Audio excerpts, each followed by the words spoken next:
Over the course of my career, I've won about 26% of my pitches.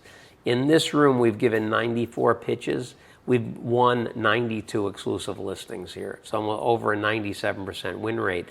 And I think it's because of the impression that you get when you're in here. And so we presented everyone in a brown paper bag, a mason jar full of nuts and bolts. And it was sitting in front of them at the beginning of the pitch. They walked in, opened it up, and they all started laughing. And all of a sudden, you know, I had gotten fired at about 10:05 on that morning, and by 10:20 I was in the map room making calls, and it was as if somebody wiped those lenses completely clear. Everything became so much more vivid, so much more important, so much more impactful.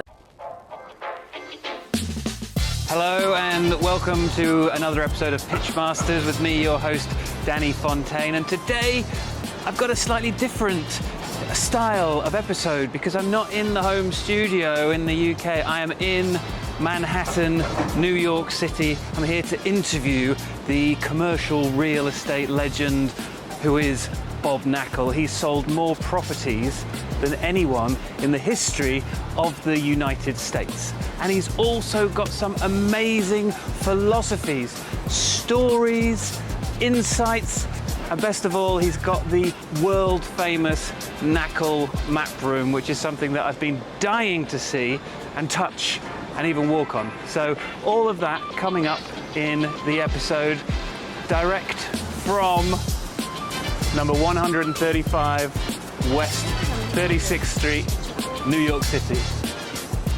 Bob Knakal, an absolute pleasure to have you on the podcast, but even more of a pleasure to be in your office in Manhattan. What a treat. Now, I won't introduce you because I want to hear you introduce yourself, remembering that there may be a small pocket of people in the world who have never even heard of Bob Knakal. So how do you pitch yourself? Well, first of all, Danny, welcome to the Knakal Map Room. So great to have you here. You know, I heard you speak at that SIOR conference and was captivated by what you had to say. Got your book, read your book, fantastic, and it really is a pleasure and an honor to have you here today. So, yes, I'm Bob Knakal. I'm the chairman and CEO of BKREA. For 42 years, I've been a commercial real estate broker in New York City, and I sell buildings. Very good. Now that's the simple, very humble version, because I think you've recently just broke some all-time record of something or other, right? Well, last week I sold building number 2,401, and not that it broke any particular record, but people generally consider that to be the highest total number of buildings sold for any commercial broker in the history of the U.S. In the history of the U.S. So I think because of that, you're probably an excellent guest because you've done a heck of a lot of pitching in your time, I imagine. Well, I think, probably I've pitched about 10,000 times and won about 26% of those pitches, which for real estate is a pretty good batting average. I mean, I think it's good odds for any industry, really. You know, for people who don't pitch a lot, that might sound low, but that is over 1 in 4. That's fantastic. Well, if you think about it, a lot of times people just want to know what their building is worth. They don't really intend on selling. So there's a combination of things that get taken into consideration. Yeah, of course. So let's rewind. Let's go back to the early parts of your career, because I'm interested to know how you even get into this field and how you grow. Talk to me about that. Well, Danny, I got into the business completely by accident. So I'll take you back to 1981. Right. I'm a freshman at the Wharton School at the University of Pennsylvania, and I want to be the next Gordon Gekko like every other Wharton kid. Right. So I grew up in northern New Jersey, and I wanted to get a summer job that would look good on my resume. So I went around to every commercial bank and investment bank, dropping off a little resume, looking for a summer job. Right. And I came out of a Payne Weber office, and across the hall I saw a Coldwell Banker. I went into the place thinking it was a bank. Yeah. I dropped my resume off. They called me later that day. We set up an interview for the following day. And this is 1981 again. There's no internet. So I go to the library to look up this bank, and I see it's a real estate company. I'm like, oh shit, I don't want to get into real estate. But they were the only ones hiring college kids for the summer. Took the job, loved it, went back my next 2 summers, and then started with CB here in New York when I got out of college in 1984. Wow. So then what? How did you grow from there? Well, I showed up the first day on the job, and CB had about 50 brokers who were leasing office space, about 20 that were in the retail leasing department, and 4 brokers that were selling buildings. I wanted to get into building sales. Of the 4 brokers that were there, 3 of them had about 20 years of experience, and Paul Massey had just gotten out of a 1-year training program. And so I show up and the boss says, hey, Massey just got out of a training program. Follow him around. He'll show you where the coffee machine is, that kind of thing. Wow. And day 2 on the job, it was very clear to Paul and I that the folks with 20 years of experience weren't going to spend a lot of time with us. Right. So we said, hey, let's just work together, split everything 50-50, see how that goes. And that turned out to be the start of a 30-year partnership together. Right. And what are some of your early memories of being in a pitching environment, of selling, either how well or how not so well things went? Well, we one of the things that was very helpful for us is we realized early on what business we really were in. Most people in commercial real estate think you're in the real estate business. We realized that we were in the information and relationship business. So we tried to make our information head and shoulders above what anybody else had, and we adopted a very unique approach to the business of looking at a specific neighborhood and trying to learn everything about that neighborhood. I mean, New York City is massive. Right. There are 176,000 investment properties in New York City. So we said, we can't know everything about everything. Let's just focus on one neighborhood, get to know it. And we started to get really good traction early on. So we'd go into a client and they might say to us, hey guys, you've only sold 3 buildings. We're talking to other people who have been around for a long time, sold a lot more buildings than you guys. Why should we hire you? We said, yes, we've only sold 3 buildings, but one was down the street, one was across the block, and one was right next door to you. And we know more about this neighborhood than anybody, and we can be a better advocate for you in terms of convincing buyers why they should pay more for your building. Right. And that got really good traction right away. So actually 2 years in, we were made the bosses of the investment sales group, which really pissed off the guys who had now 22 years of experience. But we ran that group for another couple of years, and then in 1988 left CB to start our own company, Massey Knakal Realty Services, which adopted the same kind of neighborhood by neighborhood focus. We grew the company like a jigsaw puzzle and owned and ran that business for 26 years and 46 days. Wow. And let's talk about some of those experiences then. So what are some of the stories you've got from pitching during those kind of glory years of Massey Knakal? Well, at the beginning, it was great. Like in your book, you suggest always pitch like the underdog. Right. And we were the underdog in those days. So we were very, very hungry for every listing. Put our heart and soul and blood, sweat, and tears into every pitch, every meeting. Everything was so important. And I think the passion for the business, the quality of the information we had, because don't forget, we were a mosaic of market experts in all these territories like a jigsaw puzzle, and had the whole city covered, and that gave us a tremendous competitive advantage. I always say specialization allows you to differentiate yourself, and differentiation creates a competitive advantage, and that's what we had. So, CoStar, which is a third-party aggregator of information, started tracking the market in 2001. And Massey Knakal was just a little popcorn stand of a firm competing against regional, national, and global firms. But from 2001 to 2014, the number 2 company in New York had sold about 1,300 properties. We sold over 4,000. Wow. So we lapped the field by more than 3x for 14 years in a row. And ended up selling the company to Cushman & Wakefield at the end of 2014. And then you worked for them as well, C&W, right? Yes. Well, being in a service business, the business that's buying you is relying on your business and your contribution to the business. So we sold the company, and we were on 5-year service contracts with them after the sale.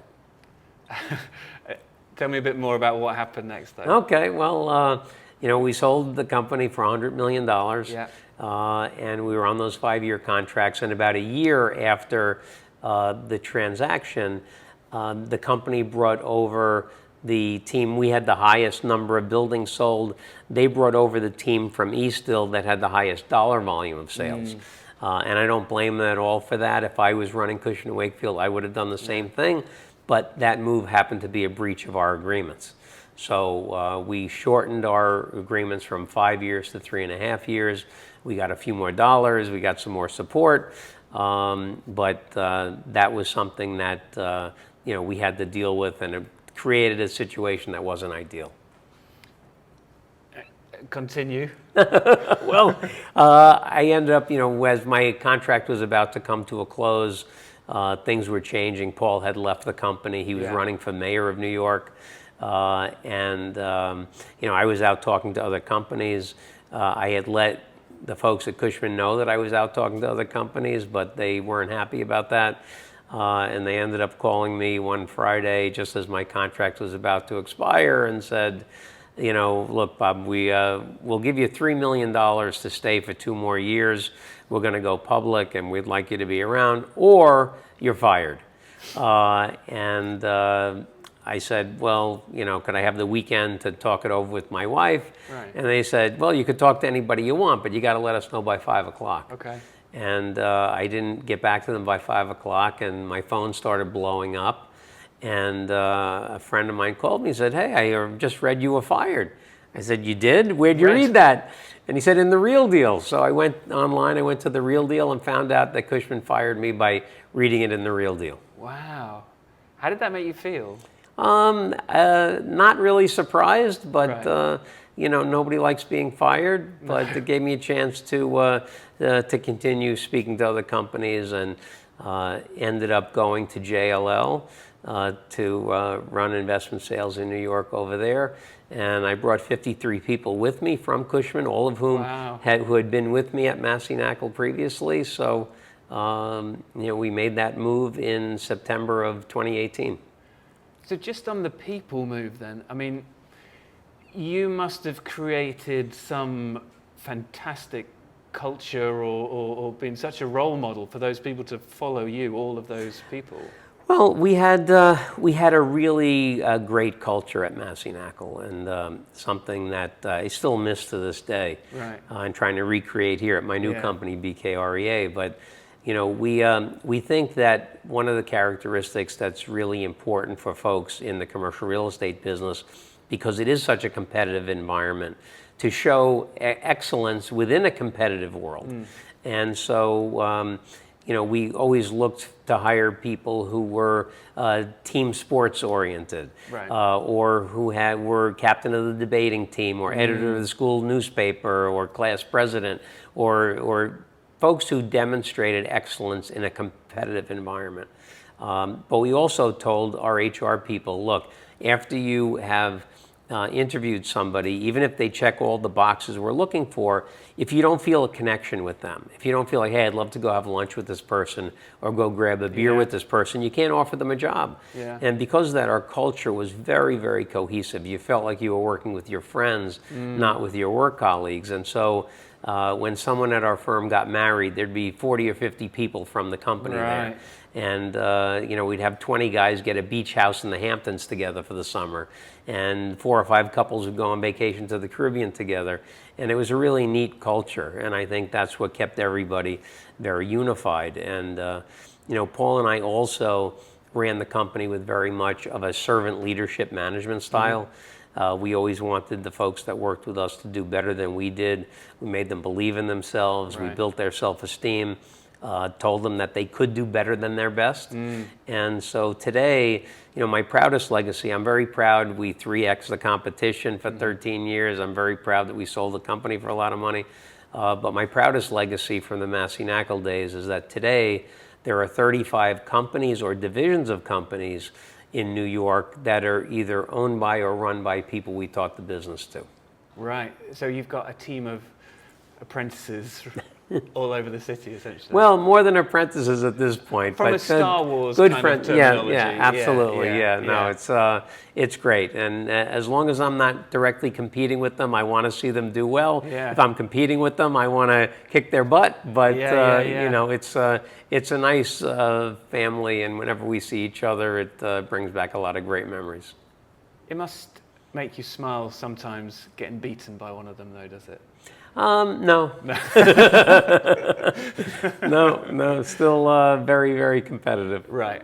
Okay, good. I think you'll take that to your grave, won't you? Yeah. So tell me about JLL then. Yeah, so get to JLL and kind of the same thing happens. We're at JLL and we're starting implementing a new program for investment sales, and they buy HFF. Right. They bought it on the proviso that the HF guys would run everything. HFF got its start as a debt brokerage company and then got into investment sales. And I think fundamentally those two businesses are very, very different. And I think the company ran the investment sales business like it was a debt business, which wasn't ideal. And so HFF had never been a major player in the investment sales world in New York. They were always an also-ran. That created a bit of friction. I had a clause in my contract that would have enabled me to leave based on that, which was a breach of my contract. Okay. But the folks I brought over with me didn't have that same clause, so if I had left, I would have been leaving them and didn't think that was the right thing to do, so I tried to stick it out there. Now, you tried to stick it out, but it didn't quite work out. Tell me about, because I think it's, some of this it's an interesting story, but it's also the lessons that we can learn and that I think any companies listening can learn as well, because a big part of your breakup with JLL was surrounding your eminence, essentially, right? Well, I'm a big believer, if you follow me on social media, I'm a big believer in it's not who you know, but who knows you. Right. And so market presence is a huge thing from my perspective for the success of people in our business. Now, what's market presence? It's making phone calls, it's sending email blasts, it's sending text blasts, it's creating hard mail, creating content, speaking in public, networking, being on social media. All of those things create a mosaic of market presence to get you known. Why is that important? Well, as I said, there's 176,000 investment properties in New York. There are 250,000 people that own those properties. Right. I make a lot of phone calls every week, but I can't call 250,000 people, Right. so I need people coming to me. And further, I think market presence is so important because it's not to feed your own ego, but it's to put you in a position to increase the probability you're going to be able to help your clients. And, real estate is very, very much a probability game. I think that to the extent more people know you, you're more likely to run into a buyer that could pay a higher price for the property that you're selling. My value proposition is and always has been very, very narrow. Only selling buildings, only representing sellers, only working on exclusives, only working in New York. And so as someone who only represents sellers, I'm agnostic as to who the buyer is. I just want to get the best price on the best terms as quickly as I can. And the more people who know me, I think it's more likely I will find a buyer who will pay more for a property I'm selling or will introduce me to a tool, a mechanism, a way of thinking, an introduction to somebody that's going to help me get a better result for my client. So really, market presence and being out there is all about trying to produce a better result for your client. It's not about feeding your ego. And I think the folks at JLL misinterpreted why I was doing what I was doing. So what happened? Well, I got fired again. It was interesting. I got a call from a friend of mine, Brian Sullivan, who's an anchor at CNBC, and he said, "Hey, Bob, we're doing a piece on office to residential conversions. We'd love to have you on the show. Go out, do the show. Normally on these national TV shows, you get 3 or 4 minutes. I think I had about 6 or 7 minutes, Wow. and I thought the piece went very well. But the next morning, the head of marketing at JLL calls me up and says, "Bob, what the heck were you doing last night? You were on national television. You can't do that." And I said, "Look, I know you're new, but my contract says I have unfettered access to the press. I was being quoted in the press 2,000 times a year. I need that access." And they said, "That can't possibly be right. I'll get right back to you." I never heard back. And then a couple of weeks later, the New York Times does a very glowing page-and-a-quarter profile on me in the Sunday edition. And the Times never does a profile on anybody, let alone a real estate broker. So I thought it was great press, but 3 days later, JLL fired me. And they didn't give me a reason why, but I assume it's because the access to the press and the exposure that I was getting didn't fit with their corporate objectives. Now, there's lots of stories in history of very famous and successful people saying that getting fired was actually what they didn't know that they needed in their life at that time. And I think you were telling me earlier that really changed. You gave you an epiphany, right? Well, Danny, I think what it was, first of all, I was in a contract that would have taken me years to get out of. So them firing me without cause was a great thing because it gave me my freedom. Notwithstanding that, intellectually, I knew that that was a good thing. Who likes being told they're not wanted? So I remember it happened on Valentine's Day 2024, and I'm out at dinner with my wife, and I said, Sin, you know, I know it's the right thing, it's a great thing for us, but I feel like shit. And that feeling only lasted a couple of days. Okay. But what it did for me, it made me realize that when I was at the big firms, it was almost like I was looking through binoculars with Vaseline on the lenses. Right. And all of a sudden, you know, I had gotten fired at about 10:05 on that morning, and by 10:20 I was in the map room making calls, and it was as if somebody wiped those lenses completely clear. Everything became so much more vivid, so much more important, so much more impactful. It's like it just changed everything for me, and I think in a way it kind of rekindled the competitive spirit within me. Yeah. And I have been just on a total high since then. You know, starting this new company has been great. We're 2 years old now. Last year we did 43 transactions for about $1.8 billion. That's the best year I've had in many, many years. And I think it's because of the passion that's been reawakened in me. And, you know, I think that passion is one of the three pillars of things that I see in salespeople that really reach elite level. And it's passion, expertise, and discipline. And, you know, passion can come either from a love of the business or a love of what success brings you. What does success bring you? Brings you recognition, security, independence. And I think for me, it's a combination of those things. I love what success brings, but I also love fundamentally the mechanics of this business because, you know, it's interesting. The kids are on their cell phones today, and they say that they get addicted to it because of the dopamine rush that they get. And I think brokerage provides the same type of rushes. If you think about it, you know, you find out somebody wants to sell, you get a rush. You go give the pitch, you get a rush. You find out you won the pitch, you get a rush. You get a great offer on the property, you get a rush. You sign the contract, you get a rush. You close the deal, you get a rush. And that's just on one deal. We're doing 72 deals now.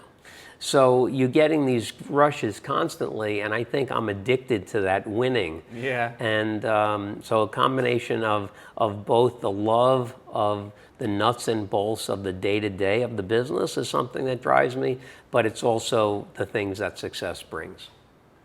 And so how do you differentiate now? You've gone from, well, it's kind of a double-barreled question. You've gone from huge companies to setting your own thing up, but within 2 years you're competing against the best.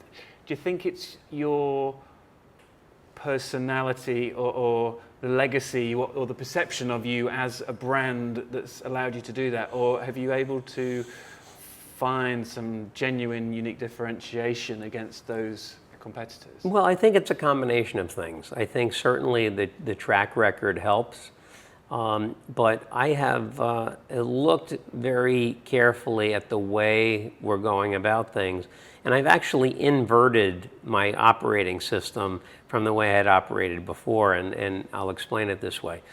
As I said, my value proposition has always been very, very narrow. Only selling buildings, only representing sellers, only exclusives, only New York. But the first leg of that stool, I was a generalist in, selling buildings. I sold all types of buildings as long as they were in the geography that I worked in. And I think that approach was perfect for the 80s and 90s and maybe the noughts. But today, with publicly available information, so available and so accurate, I think that product specialization creates a better way to specialize. So for that first leg, I'm no longer a generalist selling all kinds of properties. I only sell vacant properties in New York. So what do you do with vacant properties in New York City? Only one of three things. You knock them down and build something new. You renovate the heck out of it and convert the use from one use to another use, or you sell it to a user group that's going to occupy the building for their own business. Right. And so I'm more highly specialized. And I say in the old days, you know, before email became popular at Massey Knakal, we were sending out 3 million pieces of hard mail a year. And so we were going a mile wide and an inch deep trying to touch as many folks as possible.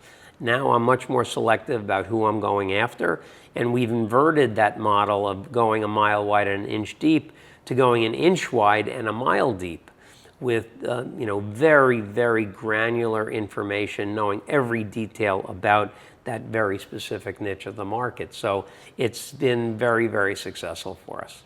So it's almost going back to the very first model that you and Massey started with, knowing that exact neighborhood and the neighbors and the people across the street. Right, and now rather than it being the neighborhood, it's the product type. You know, we sell, most of what we do are land sales in New York. Right. And you look at New York, there's not a lot of land, but you create land by buying old, obsolete buildings, knocking them down, and you create a piece of land on which to build a new building. Now you mentioned hard mail, and I know that you still do that today, and I'm sure plenty of companies don't even think it's worth sending physical things anymore because we've got email and all the rest of it. But you know, for me, that is the exact reason that you must go either back to old methods or find new methods, because if everyone's doing the same thing, how are you going to stand out? But tell me a bit about your philosophy of the hard mail, because that's an interesting... Yeah, well, I think hard mail is very sticky. Yeah. I think email has really lost its effectiveness. What we've seen is, you know, we used to send out an email blast for a property we're selling to 10,000 people, and we get 1,000 people calling us. Today we send out those 10,000 pieces and maybe 20 people will call us. Right. And I think it's because we're all so inundated with emails that occasionally we say, hey, I have to clean the box out. And you just keep hitting the delete button and you may inadvertently delete something you should be looking at. So I think hard mail is a great way to get something tangible in someone's hands. And even if it's, even if they just glance at it, just to reinforce that you're there, you're available, you're doing what you do, I think that plants a seed that you want to plant, because folks in my business don't transact all the time. Using Manhattan as a microcosm of the city, south of 96th Street, which is the prime part of Manhattan, there are 27,649 buildings. Over the last 42 years, the average turnover of that stock has been about 2.5%. Well, what does that tell you? That tells you not a lot of properties sell every year, but it also tells you that when someone buys a property in New York, on average, they own it for 40 years before they sell it. Wow. So when that event happens that compels them to sell, whether it's death, divorce, taxes, partnership dispute, what have you, you want the next thing for them to think about after they say, I have to sell my building, let me call Bob Knakal. And to stay top of mind with people, you have to be focused on all those market presence things. And hard mail is a great thing to do. I've shown you my baseball card. Yeah. That has great shelf life, sits around people's offices. We created an ultimate guide to selling a development site for the highest possible price, which is a 340-page coffee table book that very unlikely somebody's going to get that and throw it away. Right. So it sits on their desk, on their coffee table, in their reception area somewhere. And so we're big believers in creating pieces to continue to keep you top of mind for people. So that's great for the outreach and the incoming calls. But let's talk about the pitch itself for a little bit, because I think we've got a very similar ethos on most of this stuff. Give me some examples of when you've successfully pitched without worrying about whether you're using a PowerPoint slide deck or not. Yeah, well, I think the most successful pitches are those where you fully understand the client. You talk about this in your book. You fully understand the client, you understand their situation, and you articulate to them that you understand the position that they're in, and you can solve the objectives that they have with wanting to do a real estate transaction. Every time we figured out a way to not only show the client we understood where they were coming from, we understood their position, we understood what their objectives are, and we figured out a way to differentiate our service from the competitor. You say in your book, you're either different or you're cheaper. I never want to win because I'm cheaper. I want to win because I'm different. And I think if you look hard enough, there's always a way to figure out how you can differentiate yourself from others. Tell me about was it the $1 billion pitch? Well, that was probably, I think, the best pitch I've ever done in my career. And as I said, I've done a lot of them. But we were pitching a family out in Long Island City. They own a massive, massive piece of land where you could build about 5 million square feet of buildings. So we were pitching against the 4 biggest companies on the globe. And the families that own the property had done a documentary about the history of the company, and it was very clear that the history and the legacy of these families was very, very important to them. And I watched the documentary about 10 times. And took several things out of that we incorporated into our pitch. For instance, the grandfather started the business in Flushing and sold the property. The buyer was going to knock their building down. He asked if he could be the one to knock the building down because he wanted to bring the bricks to Long Island City and build a new building with those same bricks. So we suggested that we would ask the developers of the buildings to be built on this property to incorporate a section of those bricks in the foundation of each of the buildings they would build, that there was an open space park as part of this development, that we'd have a contest for architects to figure out what kind of sculpture they would create with 1,000 of these bricks. And the family had a great legacy. So we showed a diagram of the 10 or 11 buildings that would be built here and named each of the buildings after one of the family members. And we even, one of the things that I think helped us win the pitch was we gave each of the 6 people who were interviewing us a memento to bring them back to their childhood. So in the documentary, these folks who are now the grandchildren of the grandfather that created this business would have these kids working at the plant when they were children in the summer. And one of the tasks they had to do was separate big boxes of nuts and bolts. Which you knew from the documentary? Which I knew from the documentary. And so we presented everyone in a brown paper bag, a mason jar full of nuts and bolts. And it was sitting in front of them at the beginning of the pitch. They walked in, opened it up, and they all started laughing. And it just showed there was a connection to the family. And so, that was probably, I think, the greatest brokerage assignment that's ever been handed out in the history of history of New York. Hudson Yards was a bigger development, but that was run by a state RFP process.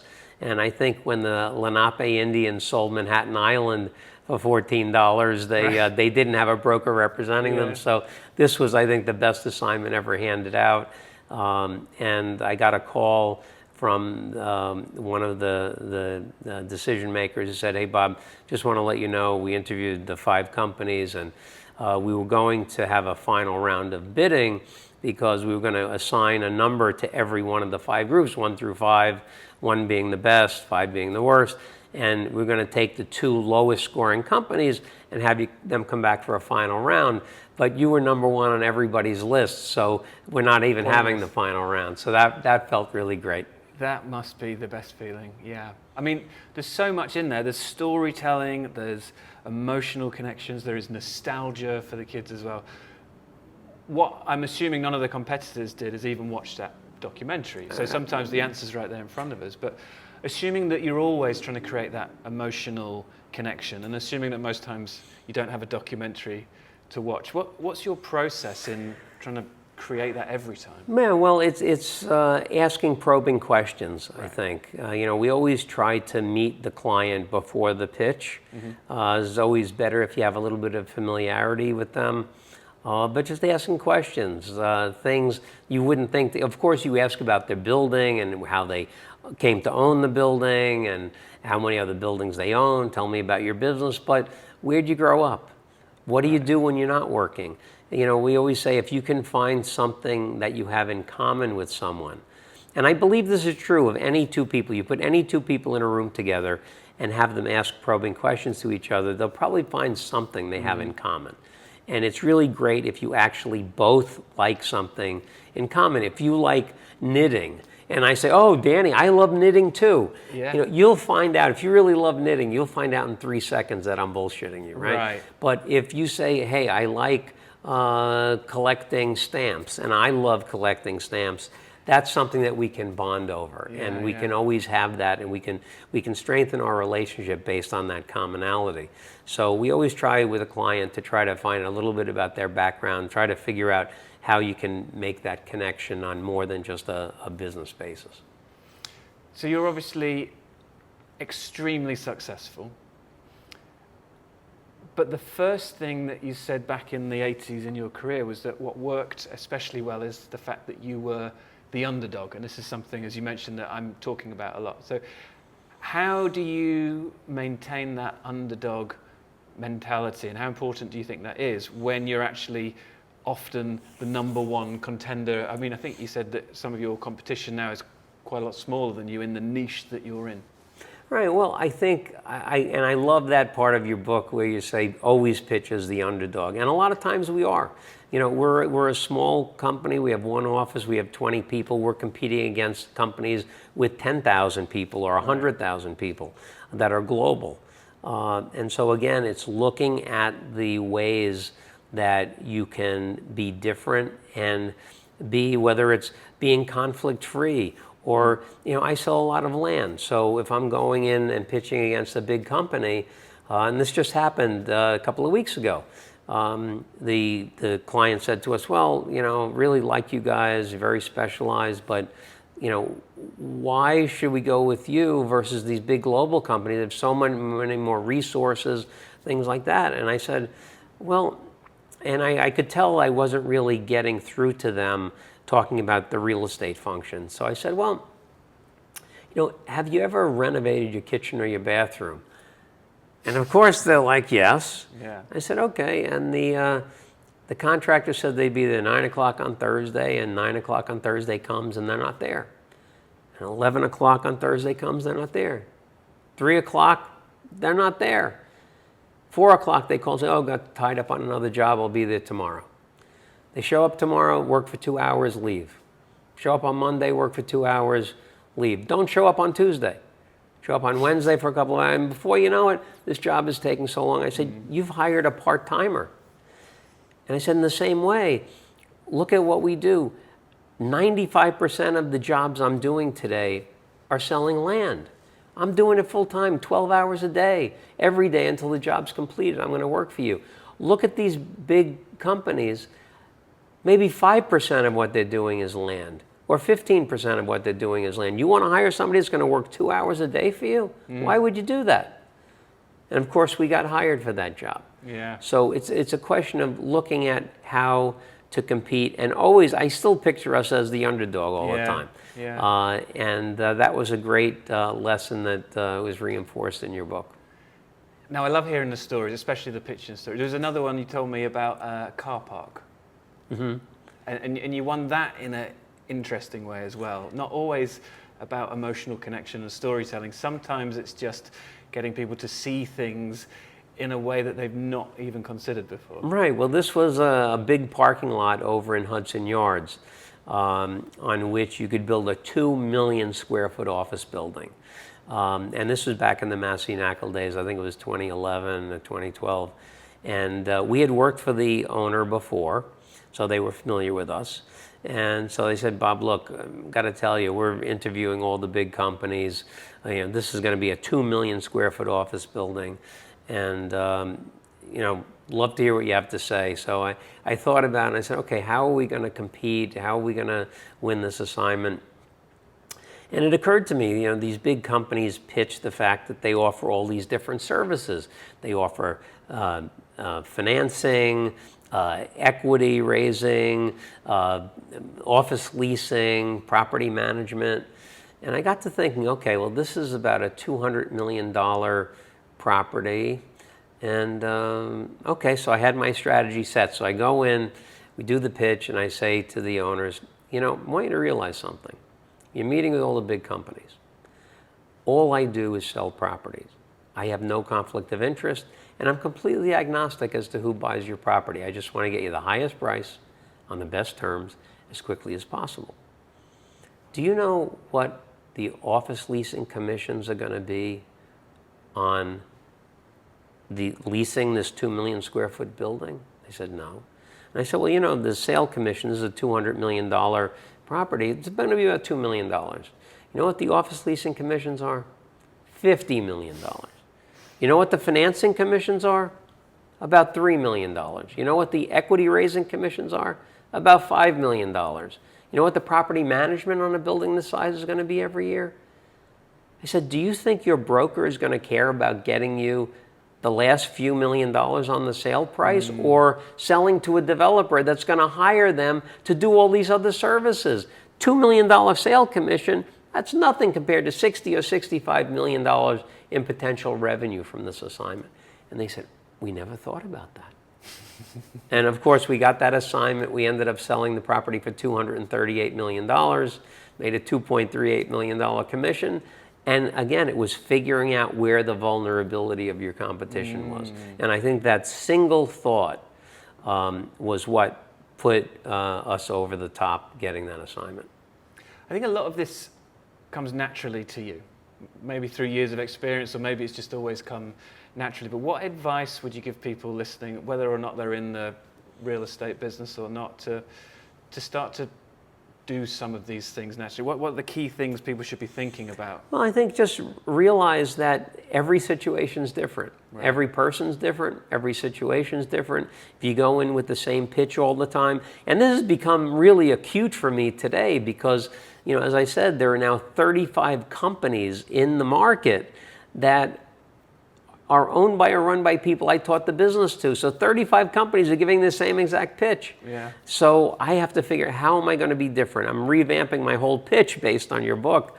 But you have to figure out what's the angle, what's the reason, and understanding where the client is coming from, what their objectives are, what they really are trying to achieve. I often ask clients before the pitch, I have that first meeting where you're meeting them, and I'll say, what are you looking for in a broker for this assignment?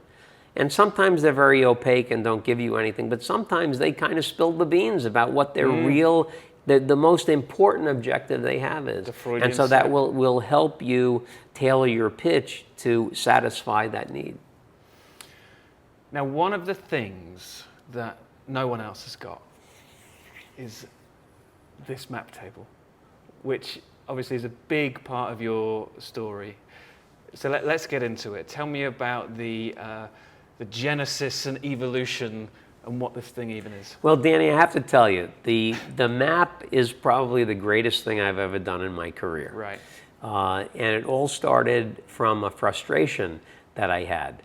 New York City is supposed to be the biggest, most sophisticated market in the world, but yet there's virtually no information about the supply pipeline of what's under construction.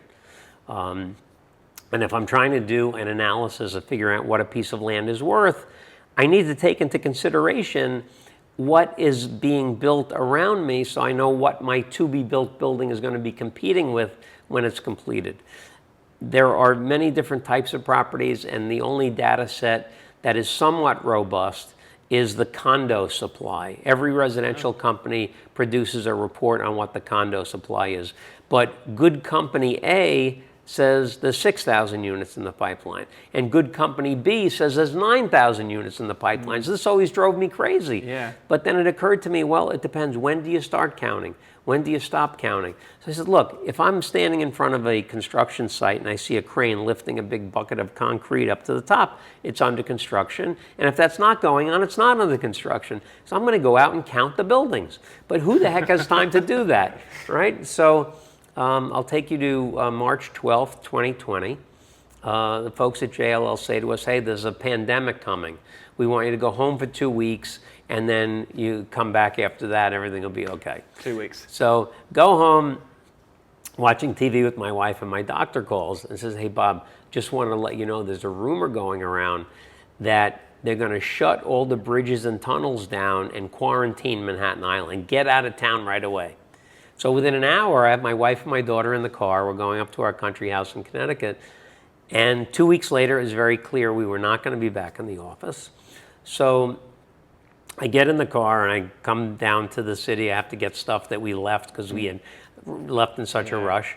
And I pull off the FDR Drive, and I am in a science fiction movie. There is nothing going on in the city. There are no cars moving. There are no people on the streets. There are no stores open. And for whatever reason, the first thing that popped into my head is, I'm going to go count buildings. So I call up my team and I say, get into the office, make copies of the Sanborn tax lot map, which is what this is. Right. And I'm going to take sections out into the field with me because I'm not going to trust myself to write things down and then be able to understand my writing. I'm going to color code the map, and then we'll do research after that. So we'd get in the car, drive to a point, get out, walk around for a half hour, drive again, get out, walk around for a half hour.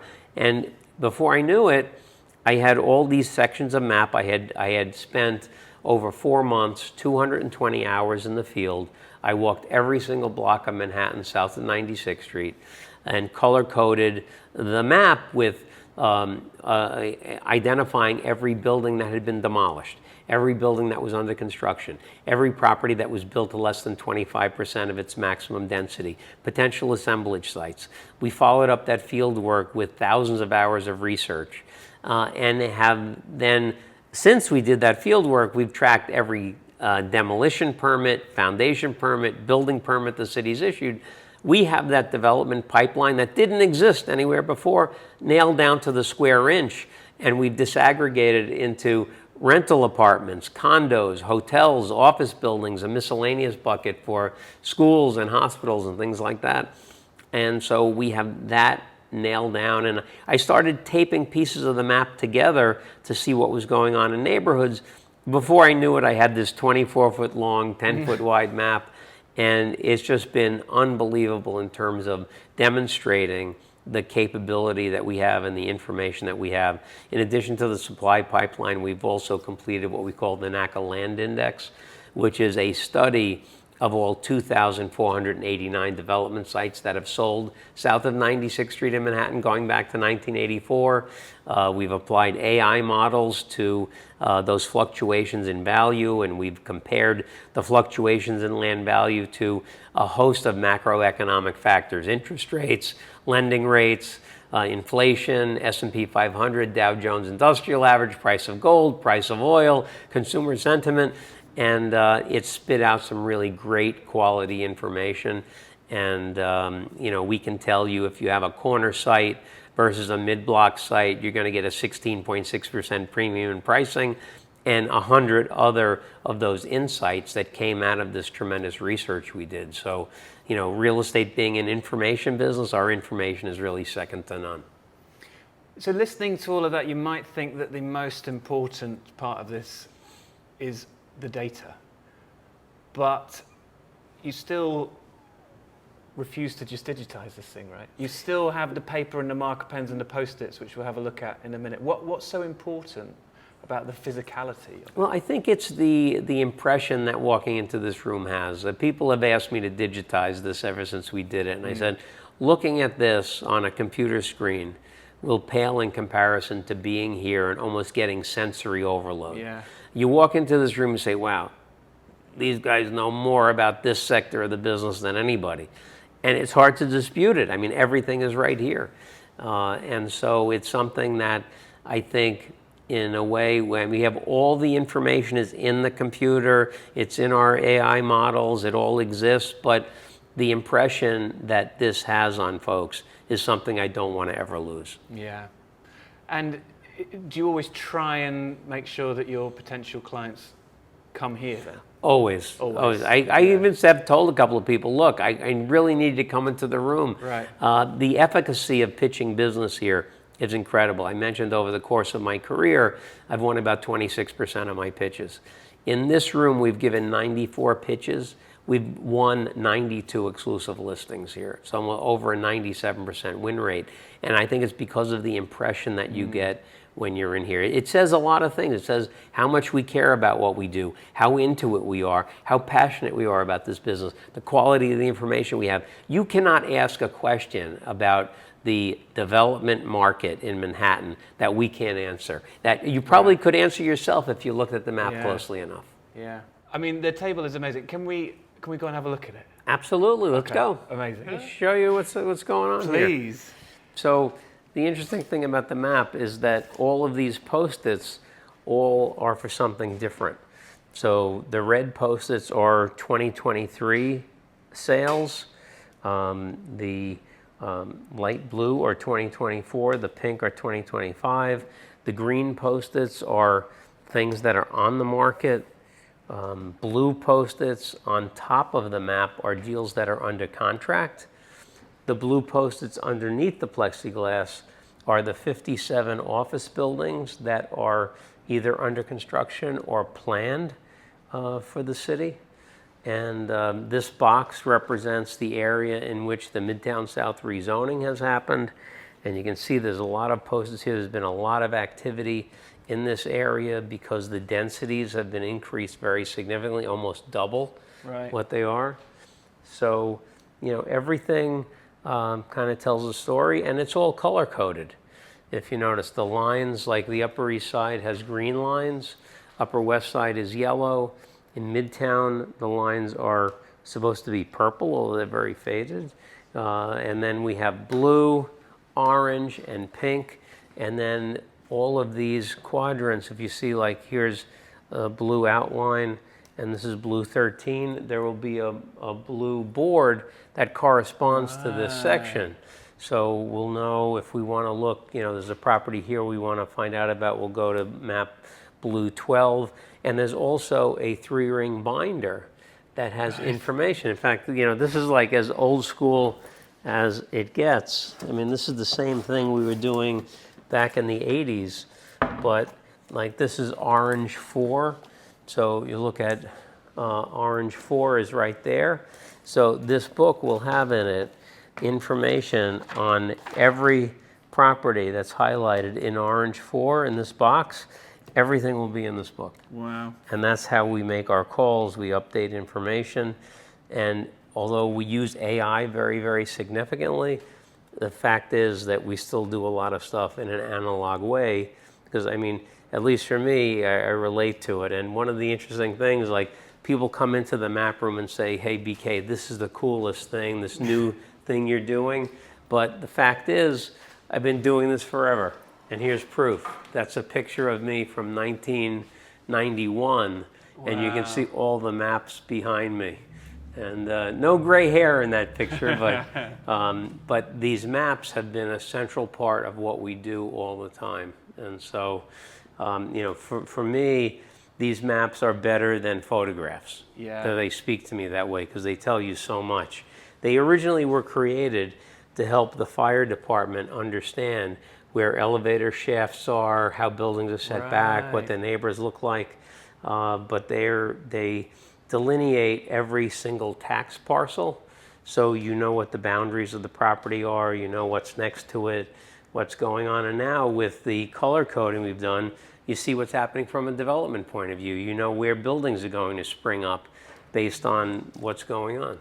When you bring in a client or a prospect, what do you just typically show them everything to say, look, it's impressive, or are you using it for specific sales in a way? Both. Everyone comes in and they're kind of overwhelmed by it. We try to explain the process that we implemented to create it, and then we'll talk about their specific property, what we took into consideration, what else is being built in the area, and sometimes either the large number of competitors will impact our value or the fact that there are no competitors. I mean, look at this map, you see all the Post-its, but look at the Upper West Side, there aren't many Post-its. There's not a lot of new construction on the Upper West Side. So that's why things that are selling on the Upper West Side are getting a premium, because you're not going to have a lot of competition. There's not a lot going on. So in a supply-constrained market like that, it tells a story. You look at the interesting thing, if you look at 10th Avenue here, west of 10th Avenue, you see all this color, all this activity. East of 10th Avenue, not so much. It's because there is a huge difference in the zoning west of 10th Avenue versus east of 10th Avenue, and you can see how zoning impacts what is going to get built. Right. So that's one of the reasons why I started taping these pieces of the map together, to see what was happening. And then you layer on, see, here's this map is the zoning map showing the different zoning districts, and this map is the community board districts. And so you see things happening and you may not understand why, but then you look at these other maps and say, that's why. That's why everything here is colored and everything here is not, because of the different zoning that appears on one side of the avenue or the other. Wow. Now, you know what I'm going to ask? Ryan Serhant wanted to get on the table. Is that a normal thing, or was that a Ryan Serhant thing? Well, I'm on the table all the time. If you'd like to get on the table, we can go take a walk around Manhattan. Let's go. Let's get on the table. Let's go. Should I take my shoes off? No, you don't have to. Come on up. Table is very supportive. Haven't had any casualties yet. But so what are some of the stories you can tell me about buildings? What are some interesting ones that? Well, I think that site that we talked about the $200 million where's that? property that's over here in Hudson Yards, 34th Street. So it's 33rd, 34th. It is right there. Oh yeah, I see. And that's now the headquarters for Pfizer. Oh, okay. Took that spot. And you just look at these things, you see different landmark structures. Madison Square Garden is right here. There's a lot of, it's in the Midtown South rezoning area, a lot going on. You have the Broadway corridor running right through the Midtown South rezoning. There's going to be a lot of big buildings built right along here. What's the most expensive sale ever, do you know, in Manhattan? For land, it's this one that just happened last year. This was a site that Elliot Spitzer and his partners sold to Mickey Neftali for $3,000 per buildable foot. They expect to get condo pricing here probably north of $12,000 a buildable foot for apartments in this building. Wow. But this is right on Central Park, and that was the highest price paid for land. The average, if you look at our land index on the wall there, you'll see where the average pricing has been. And for residential condo, you can see, what's that, about $500 and something dollars. Do you have a favorite memory of a building you've sold? Now, you know what? The best deal is always the last one, and the most important one is always the next one.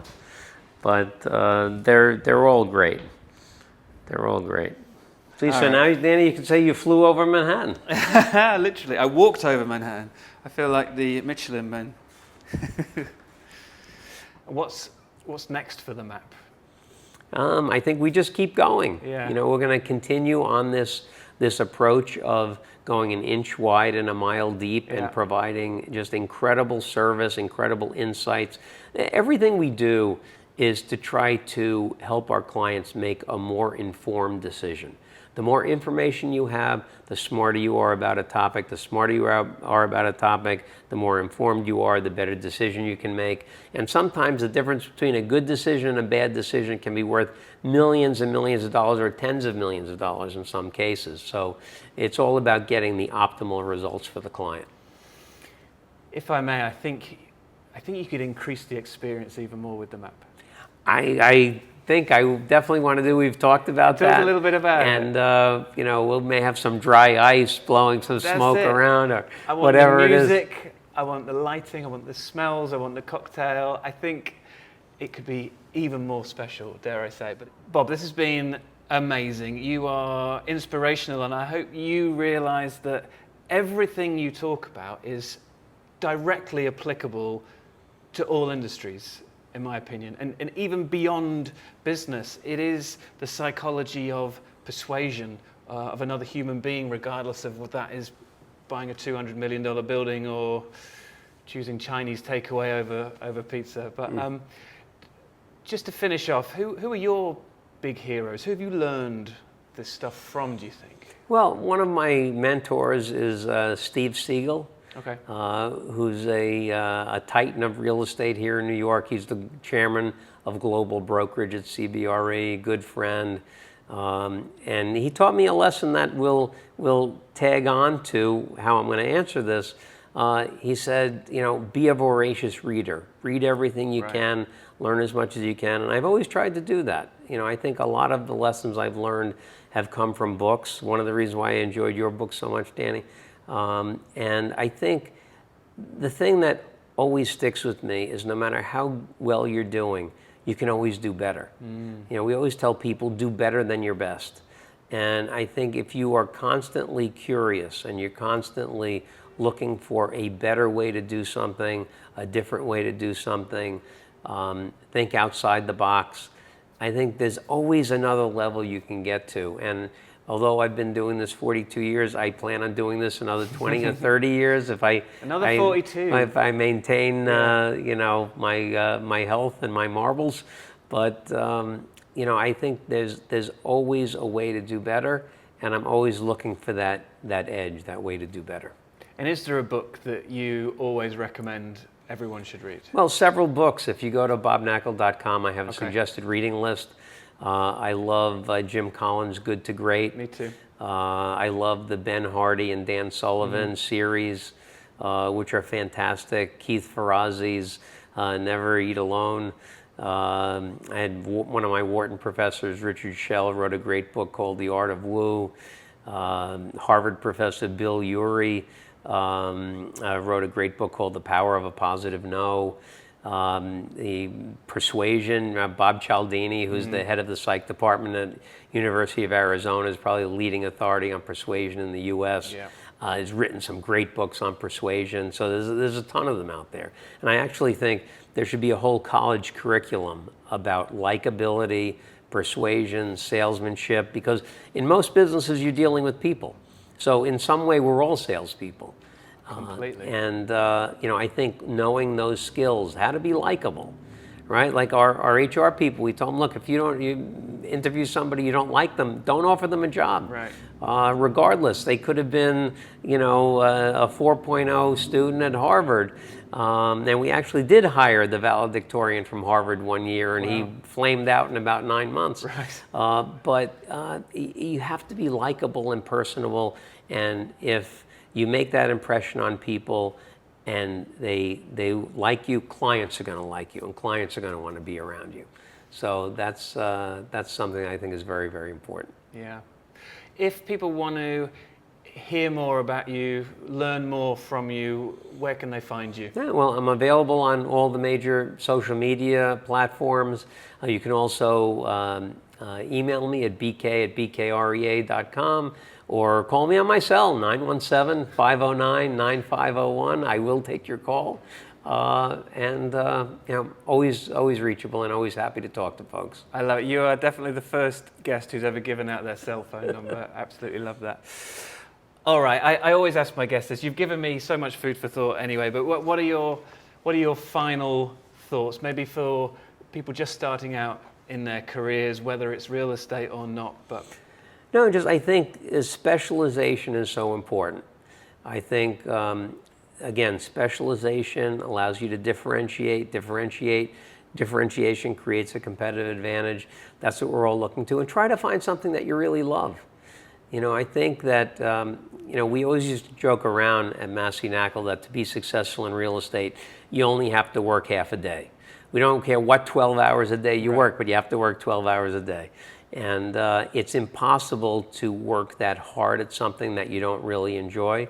So try to find something you enjoy, and then just go for it. You know, I not to get too philosophical, but if the history of the Earth was condensed into 24 hours, mankind's been here for 1 second. And if you take the history of mankind and condense it into 24 hours, those of us who are on the Earth today have only been here in the last few seconds. So I ask everybody, what are you going to do with your turn? Your turn is fleeting. Take advantage of it. You have this great opportunity. Go for it. The main difference between the people who reach elite status and those that don't is they make an active decision that they are going to go all in. They're going to go for it. They're going to take advantage of the opportunity they've been given. And, you know, what we have is so fragile and so short. Why not go for it? Why not try to do the best you possibly can do? And, you know, I always say in sales, there's this expression, the sky's the limit. I say that's bullshit. There is no limit. There's no limit to what you can achieve if you put your mind to it. So proactively make that decision to take advantage of it. Pick something you love. Be a specialist. Know it better than anybody else, and remarkable things can happen. Bob, thank you so much. You are an inspiration. Thanks, Danny.